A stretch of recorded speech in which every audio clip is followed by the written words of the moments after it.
Ahora que yo tengo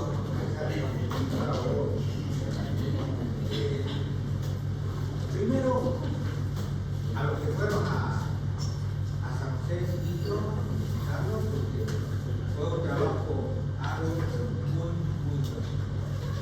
Más de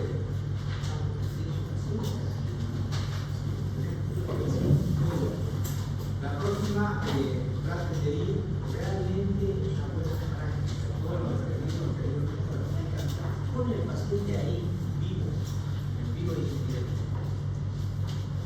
Terminamos cardiopatía congénita, ¿no? Ahora vamos a seguir con miocarditis. Y justamente ayer en la tarde falleció un paciente de la terapia intensiva con miocarditis. No fue ayer, o sea, hoy en la mañana. Paciente, cómo no le saqué foto a la historia clínica, ¿no? Típica.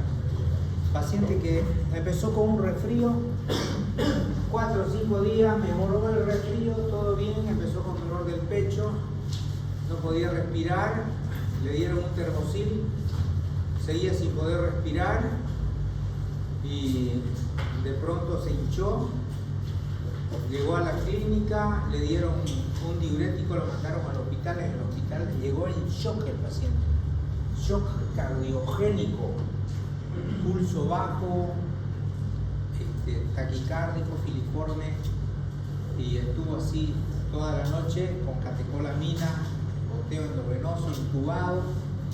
Y hoy a la mañana el corazón, cuando le hicimos el ecocardio, así funcionaba.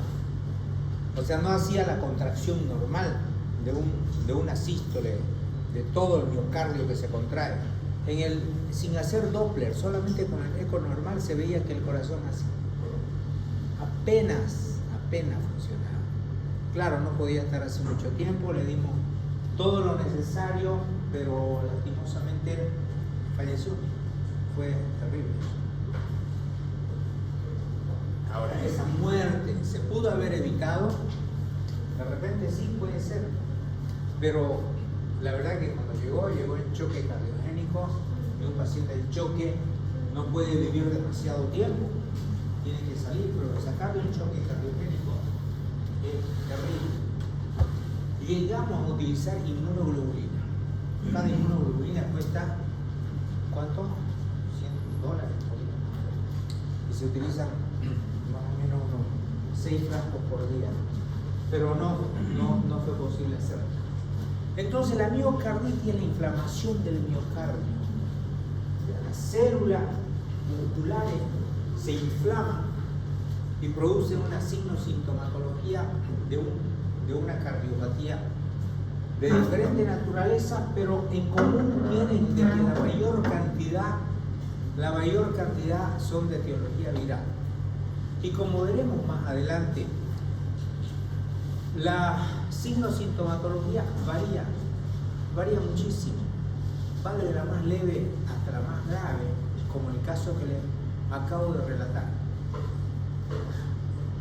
Es más, les puedo decir de que de todos ustedes, quizá la mayoría en algún momento de su vida tuvo miocarditis, pero era tan leve o era asintomática que ni siquiera se dieron cuenta de que tuvieron miocarditis.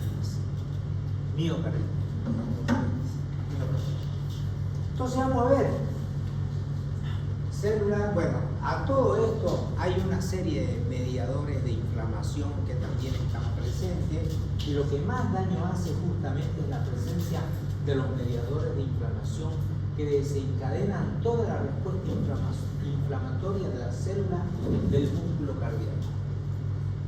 En los niños es una causa bastante común. ¿Cómo hacer diagnóstico?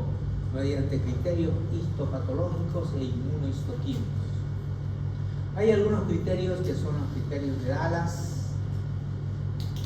que traducen la evidencia del infiltrado inflamatorio en el miocardio. Y se produce necrosis de origen no isquémico. En cambio, en los adultos, la necrosis es generalmente por infarto y la necrosis es de tipo isquémico. Los criterios inmunohistoquímicos es un inflamatorio, tejido inflamatorio anormal, con más de 14 leucocitos en la muestra. Los criterios de Dallas, desde 1984, se tienen estos criterios cuando hay una miocarditis activa y una miocarditis borderline. Miocarditis activa, estos son criterios histológicos, no histopatológicos. Hay miocitos atípicos de daño isquémico. Y en borderline es, como su nombre lo indica, es borderline, sin inflamación, sin necrosis. Como la mayoría son debido a una infección viral, proliferan los virus, producen daño miocítico en el miocito. El daño va a producir de que los virus se mantengan de forma persistente dentro de la célula y van a producir daño miocárdico crónico por la presencia de los virus dentro del miocito. Ahora, a todo esto puede haber una inmunidad que es innata, que hay muchas que nunca tienen miocarditis porque son inmunes, o puede ser una adquirida de procesos inflamatorios previos de otra naturaleza de origen viral que le produce una inmunidad adquirida. Ahora, todo esto va a desembocar la inmunidad innata en un aclaramiento viral, o sea, disminuyen los virus, finalmente se resuelve sin ningún problema, como pasa en la mayoría de los casos. Pero puede no completarse el aclaramiento viral y producir un daño miocítico por el virus. Acá hay fenómenos de remodelación en el músculo cardíaco que van a producir una cardiopatía dilatada, miocarditis o una enfermedad cardíaca. En síntesis, esa es la fisiopatología y las láminas de la histopatología son estas. Hay un infiltrado de células de tipo inflamatoria como respuesta y finalmente la miocardiopatía inflamatoria se ve de esta manera. ¿Por qué se produce? La principal causa desencadenante son variables, pero la más frecuente es la infección viral. ¿Cuáles son los virus que producen? Son los enterovirus, el parvovirus B19 y el adenovirus. Pero van a ver que no son los únicos. Hasta el virus sincitial respiratorio puede llegar a producir una miocarditis. Pero quedémonos de que lo más frecuente que se produce es debido a una infección por virus. Pero les decía, si bien esa es la causa más frecuente, no es la única causa, hay muchísimas. Entre estas causas tenemos, dentro de los virus, miren, rubeola, hepatitis, influenza, virus sincitial respiratorio, virus del dengue, fiebre amarilla, adenovirus, citomegalovirus, virus varicela zoster, o sea, mucha cantidad de virus que pueden producir. Dentro de los helmintos, la infección por los ascaris micoides que pueden producir como respuesta inflamatoria, leucitosoma, los protozoarios, ameba histolítica, leishmania, hongos, actinomyces, aspergillus, cándida, los medicamentos, cuidado con los medicamentos que pueden llegar a producir también miocarditis. O sea, no es solamente darle medicamentos porque sí. No sé si alguna vez les dije, pero métanse esto como un chip en la cabeza. El mejor médico es el que menos medicamentos utiliza. No es que tose un poquito, un montón de medicamentos. No. Tiene un poquito de moco, antibióticos y medicamentos. Nada. Dejen a la naturaleza continuar con su camino, porque el cuerpo se defiende.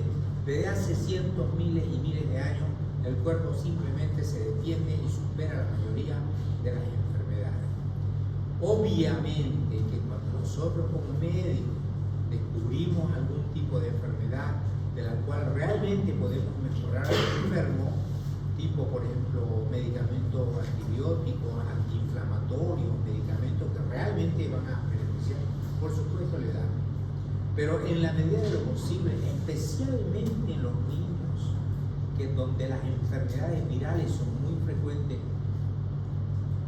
no se necesita tanta medicación. Entonces miren los medicamentos. La aminofilina, que muchas veces ya no se utiliza tanto, pero se la podría utilizar en algunos casos en el asma. Las catecolaminas, que a veces las utilizamos con mucha frecuencia en la terapia intensiva. El cloranfenicol es un medicamento, un antibiótico, era la cefotaxima de los pobres. Afortunadamente ahora ya no se utiliza en contados casos solamente, pero uno de los efectos colaterales más graves del cloranfenicol era la aplasia medular y la agranulocitosis. Entonces era tan grave esto que ya pocos médicos lo utilizan, quizá algunos clásicos, ¿no? En vez de eso se utiliza como reemplazo la cefotaxima, la ciclofosfamida y la fenitoína. La fenilidantoína o fenitoína sí se utiliza frecuentemente para los casos de convulsiones a repetición, focos epileptiformes. Entonces sí utilizamos, pero también puede llegar a ser causa de miocarditis. Atención, no es que uno tome una pastillita de ese medicamento y ya está con miocarditis, cuidado con eso. Es un factor de riesgo. Hay algunas personas que están predispuestas a eso. Es más, de todos los pacientes epilépticos que conozco, ninguno ha hecho miocarditis, pero es un factor de riesgo. Luego la reacción de hipersensibilidad a ciertos venenos. Miren, picadura de abejas, avispas, escorpión, araña viuda negra, serpientes. O sea, cuando uno le pica una abeja, no es nomás que le pica y ya está. Lo grave es cuando tiene una reacción de hipersensibilidad, que le puede venir un choque anafiláctico. Bueno, está bien. Pero no olvidar que ese veneno circula, aunque sea en muy pequeña cantidad. Y también es un factor de riesgo para que se produzca miocarditis. Por eso en la historia clínica tiene que estar consignado el antecedente, si es que pasó esto. Ahora, no es que estoy diciendo que a uno le pique una abeja y ya está, diagnóstico de miocarditis. No, también es un factor predisponente que puede llegar a producir. Ya alguna vez me ha pasado. Usted dijo que esa era la causa. No, no es la causa. Es un factor de riesgo. Miren los medicamentos. Reacción de hipersensibilidad a ciertas drogas. Por ejemplo, acitromicina, benzodiazepina, cefalosporina, alfa-metildopa, sulfonamida, AINES, toxoides tetánicos, antidepresivos tricíclicos. Nosotros utilizamos ibuprofeno, utilizamos a veces indometacina, celecoxib, utilizamos muchos de estos medicamentos AINES, pero no es que todos van a producir miocarditis, pero son factores de riesgo, por eso hay que consignar bien en la historia clínica. Ahora miren el montón de enfermedades autoinmunes: artritis reumatoide, síndrome de Sjögren, lupus, granulomatosis, miocarditis de células gigantes, enfermedad de Kawasaki, esclerodermia. También son factores predisponentes. Espiroqueta, leptospira y treponema pallidum, las rickettsia coxiella burnetii y las bacterias, miren el montón de bacterias: hemófilo influenza, la Francisella tularensis, Neisseria meningitis, Mycobacterium tuberculosis, Salmonella, Staphylococcus, Streptococcus, tétano. O sea, el espectro de agresiones que pueden funcionar como factores predisponentes para la producción de miocarditis es muy amplio. Todo eso lo tenemos que tomar en cuenta cuando estamos frente a un cuadro de miocarditis, y tenemos que pensar que también es un cuadro demasiado frecuente y generalmente está subdiagnosticado. Porque viene viral. Virus Coxsackie. Dentro de los enterovirus que hemos dicho que son los más frecuentes, está el virus Coxsackie, en especial el tipo B. Virus sincitial respiratorio. 20% de la sepsis por estafilococo cursan con miocarditis. Este dato es bien importante, el 20%. En la terapia probablemente lo tenemos subdiagnosticado, porque ahí tenemos mucha cantidad de infecciones por estafilococo, estreptococo, que posiblemente estemos subdiagnosticando. Hongos, espiroquetas, colosoma, causas no infecciosas, los agentes químicos, físicos y la predisposición genética. Es bien importante preguntar si hay algún tipo de predisposición genética, si han habido antecedentes familiares que tuvieron algún problema de miocarditis. Miren esto, la mayoría de los casos de miocarditis pasan desapercibidos por su instalación insidiosa. Claro, porque son demasiado inespecíficos. Por ahí un dolorcito en el pecho y ya está, ya le pasó, no pasó nada y nadie nunca más se acordó de que le dolió un poco el pecho. Pero resulta que pasó algo. En la práctica es común ver en la urgencia a un paciente que viene con taquicardia, disnea, sin fiebre, que ha tenido previamente manifestaciones catarrales o un niño con neumonía, con edema palpebral y signos de falla cardíaca.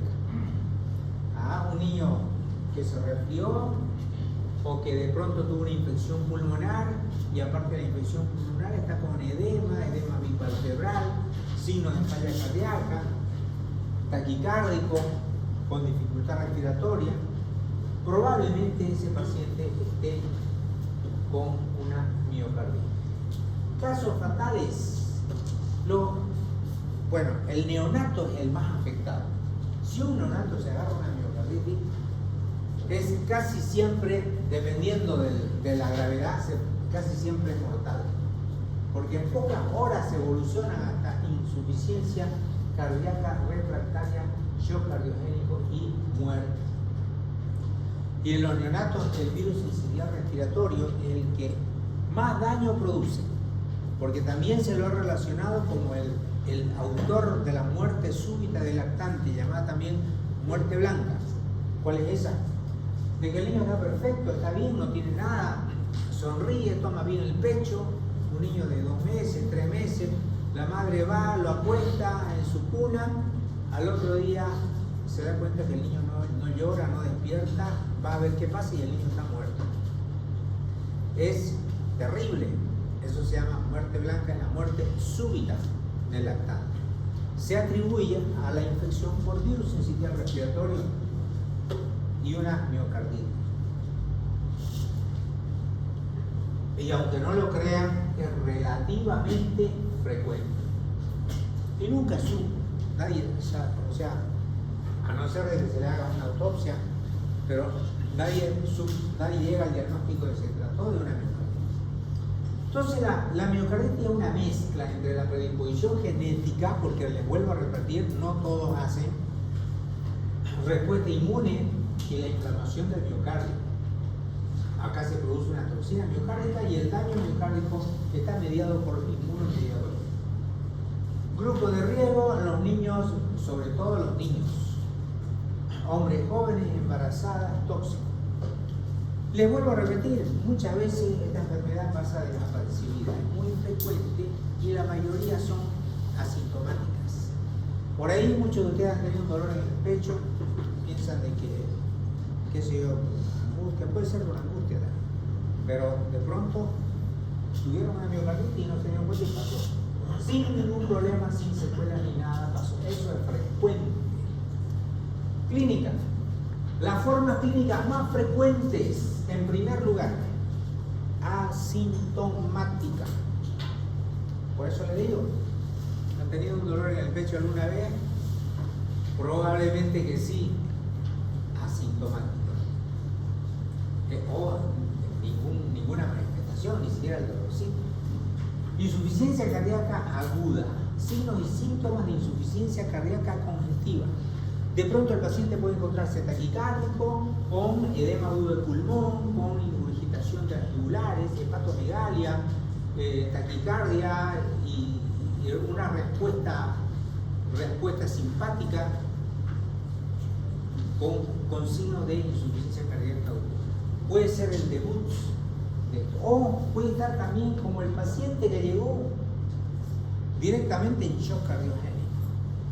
Empezó con un resfrío, todo se puso mal y de pronto entra en choque. Y es un paciente, cuando entra en choque cardiogénico, es muy difícil que salga adelante.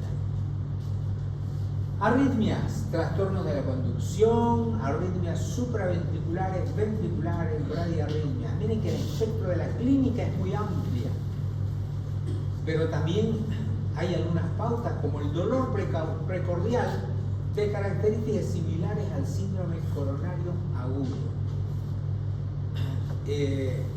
Bueno, cuando uno tiene un dolor tipo síndrome coronario agudo, un dolor como si uno tuviera una puñalada y que le remuevan el puñal ahí adentro, y ahí como que le duele y le duele y le duele y lo hace llorar de dolor.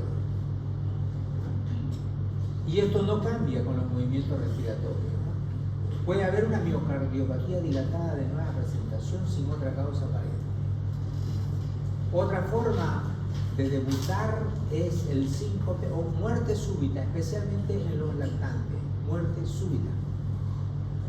Se debe sospechar ante la clínica de fallo agudo cardíaco, shock cardiogénico, arritmia o miocardiopatía dilatada. Y siempre hay, en estos casos, aunque sea una pequeña manifestación de una infección respiratoria viral. Cuando avanzamos en la parte respiratoria, ¿se acuerdan ustedes de la etiología viral? Más del 80%, y eran muchísimos los virus que producían patología respiratoria. Y cada uno tenía su serotipo, su subserotipo. Cualquiera de ellos puede llegar a producir esto y puede llegar a producir miocarditis. El diagnóstico es difícil, no es fácil. ¿Cuál es el patrón de oro? Biopsia miocárdica. Sin embargo, la biopsia miocárdica solamente se lo hace en casos muy reservados, en casos que uno requiera hacer un diagnóstico para fines académicos, porque en realidad el diagnóstico es más clínico. Porque hacer el diagnóstico con una biopsia de una miocarditis es muy peligrosa, especialmente si el paciente no tiene muchos síntomas, tiene un poquito de dolor, no le voy a hacer una conmoción del miocardio. Entonces, diagnóstico en base a la anamnesis. Importante interrogar sobre antecedentes cardiológicos, viajes, tratamientos farmacológicos, vacunas, enfermedades infecciosas o infecciones recientes, tratamiento, uso de AINES, picadura de mosquito, de avispa, todo hay que preguntar. Y la exploración física es muy variada, signos clínicos incluyen fiebre, alteración del ritmo cardíaco o signos de insuficiencia cardíaca congestiva. Y luego se pueden hacer algunas evaluaciones, exploraciones complementarias. Esa puede ser en un primer nivel. Por ejemplo, una radiografía. Hacer una radiografía y nos puede servir para hacer diagnósticos diferenciales. Pero en una miocarditis, como podríamos esperar, existen signos de congestión pulmonar y también dilatación con cardiomegalia. También con alguna patología respiratoria, porque si la etiología es debido a un problema viral respiratorio, también vamos a encontrar en la radiografía las manifestaciones radiológicas que nos muestran un parénquima pulmonar aumentado con infiltrado o derrame. A simple vista, de lejos nosotros podemos ver, nos da la impresión de que la frecuencia cardíaca está aumentada de tamaño. O sea, solamente de verla así de lejos. Lo que nos va a dar el diagnóstico certero es hacer el índice cardiotorácico, que supuestamente ya ustedes lo tienen que saber hacer, ¿no? Se mide, se divide y más o menos ahí se encuentra cuánto. Entonces fíjense, estas siluetas cardíacas aumentadas de tamaño, equivalentes a una cardiomegalia. Para confirmar el diagnóstico, se le puede hacer el índice cardiotorácico. Otra cosa que se puede hacer es solicitar un electrocardiograma. ¿Qué vamos a encontrar? Taquicardia sinusal, obviamente, si el paciente está con una inflamación del miocardio, y alteración del ST, bloqueo auriculoventricular, bloqueo de ramo, fibrilación auricular, onda R poco elevada, un QRS amplio y un voltaje bajo de la taquicardia. También van a encontrar el aumento del segmento ST, la elevación, el supradesnivel del ST. Igual como hay una isquemia subendocárdica, ustedes también van a encontrar una elevación del segmento ST. Y lo van a ver así, en forma de silla de montar. Fíjense acá, por ejemplo, que está muy desnivelado, hay un supradesnivel a este nivel, ¿ya? Y hay una forma que le llaman silla de montar, que igual que los imagenólogos, ellos dicen, ahí veo una silla de montar. Yo no veo ni el caballo ni nada, pero ahí dicen que hay una silla de montar. Ya. Lo mismo acá, supradesnivel del ST, donde están las flechas. Ahora, otra forma de hacer diagnóstico para excluir sobre todo otras cardiopatías es la ecocardiotorácica, ecocardiografía, como para una valoración inicial, monitorizar la función cardíaca. Un hallazgo habitual es la hipocinesia global, es lo que yo les decía, en una eco bidimensional, solamente una escala de grises, podemos ver en el ecógrafo, podemos ver que se mueve así. Hay una disminución de la movilidad, de la función cardíaca.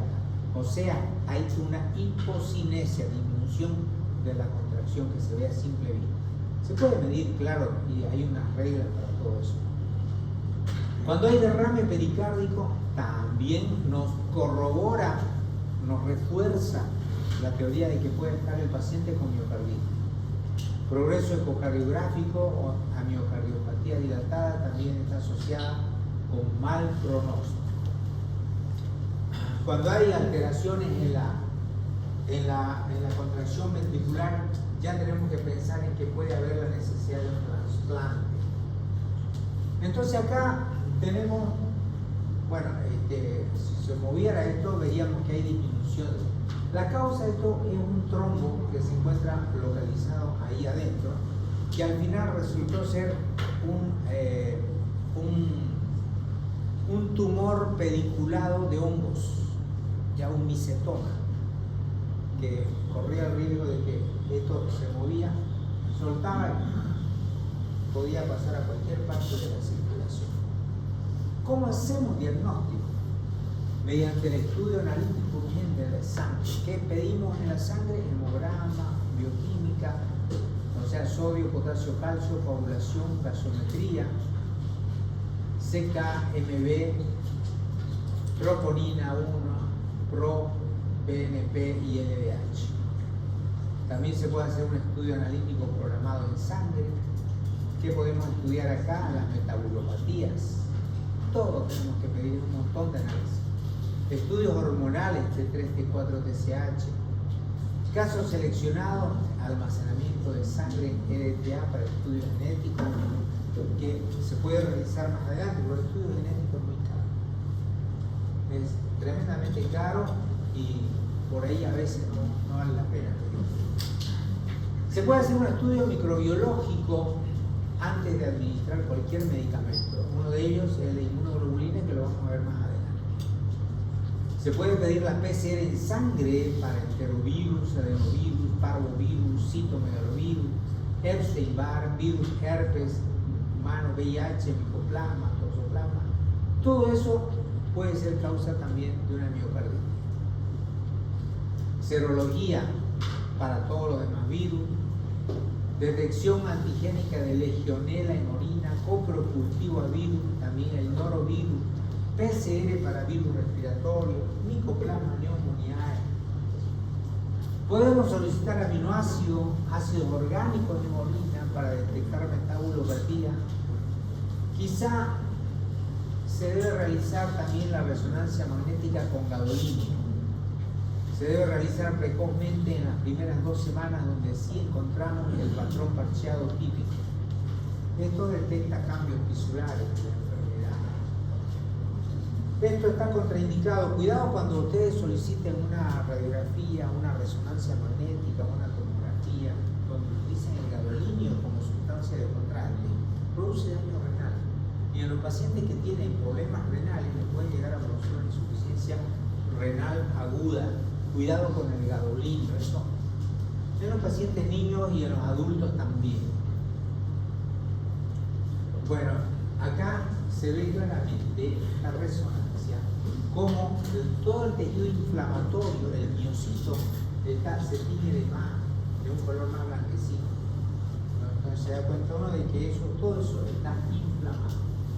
Bueno, ya tenemos la sospecha clínica, tenemos análisis y de pronto ya, ¿qué hacemos de tratamiento? Primero, controlar las arritmias de la insuficiencia cardíaca y hacer tratamiento etiológico cuando sea posible.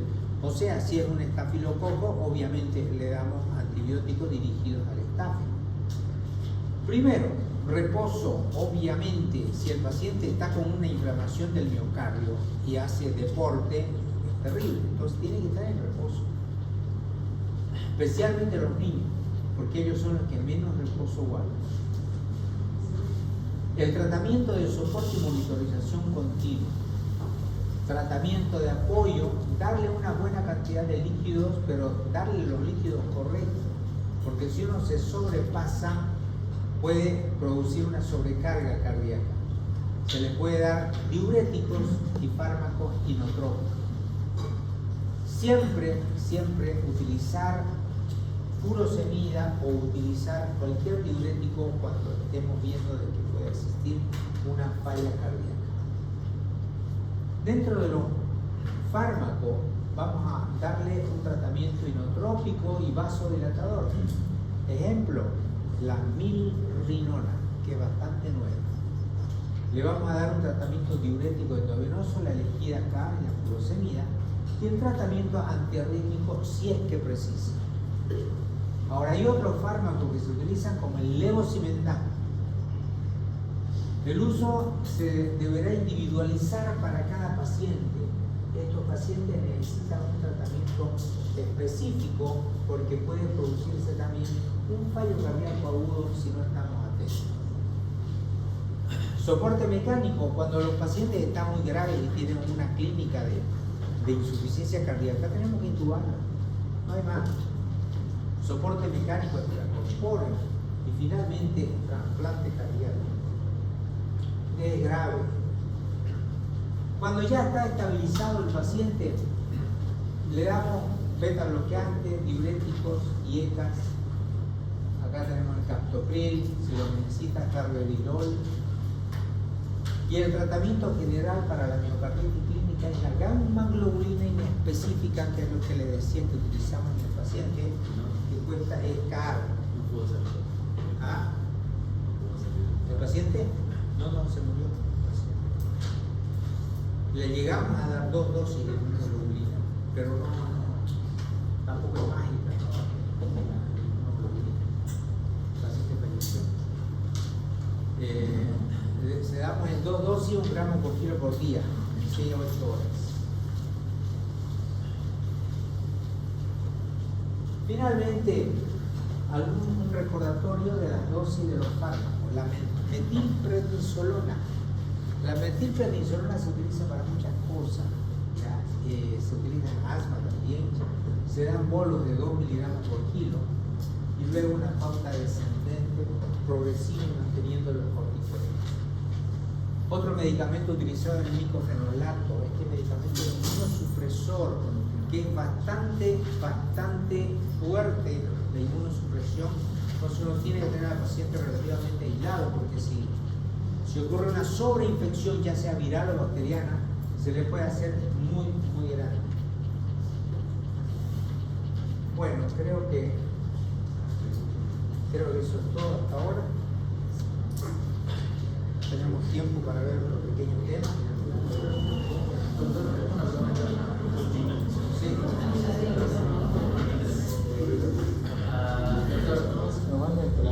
En el caso de la diabetes,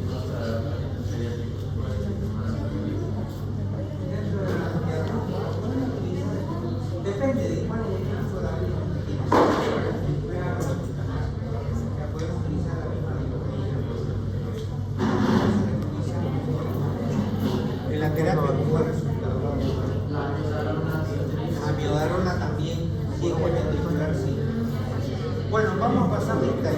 y vamos a dar 5 minutos de descanso.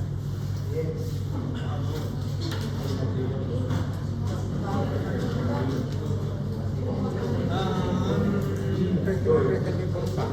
Hoy que me crees.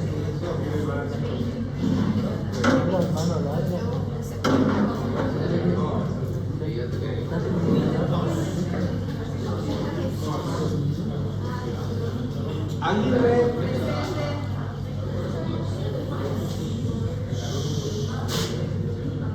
Amancio. Antelo. Arancibia. Bejarano. Fernando Bejarano. ¿Lo conocen a él? Sí, ¿Sí? ¿Ya no viene más? fue una veda práctica.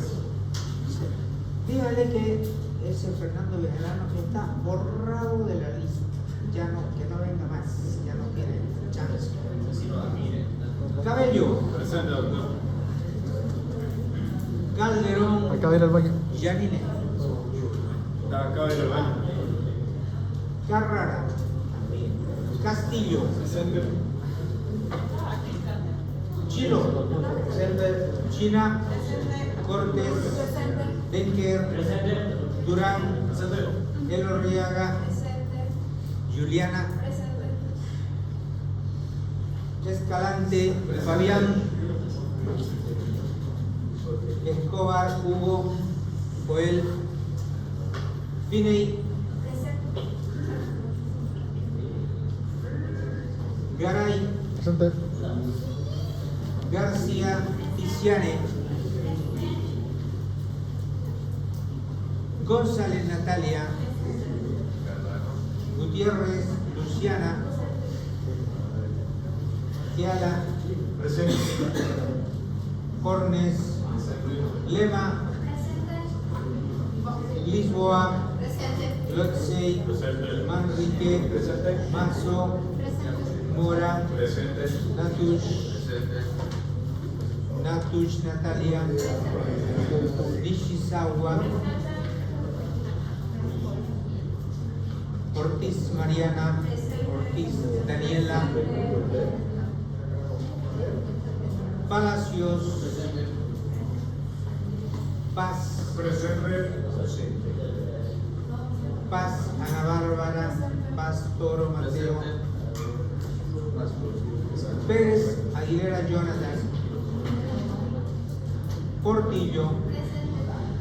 Quesada. Presente. Reynoso. Presente. Rivera. Estaba por ahí Leandro.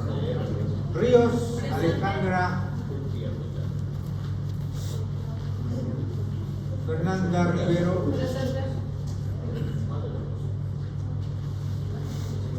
Roca. María Alejandra. Salvatierra.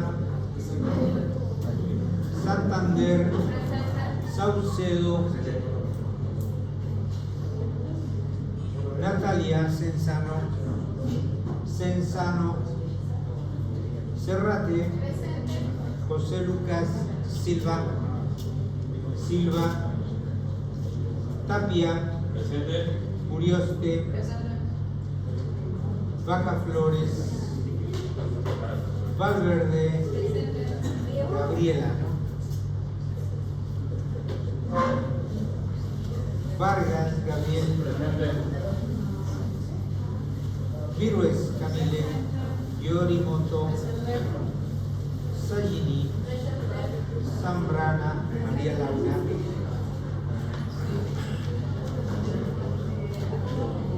Bueno, el otro tema era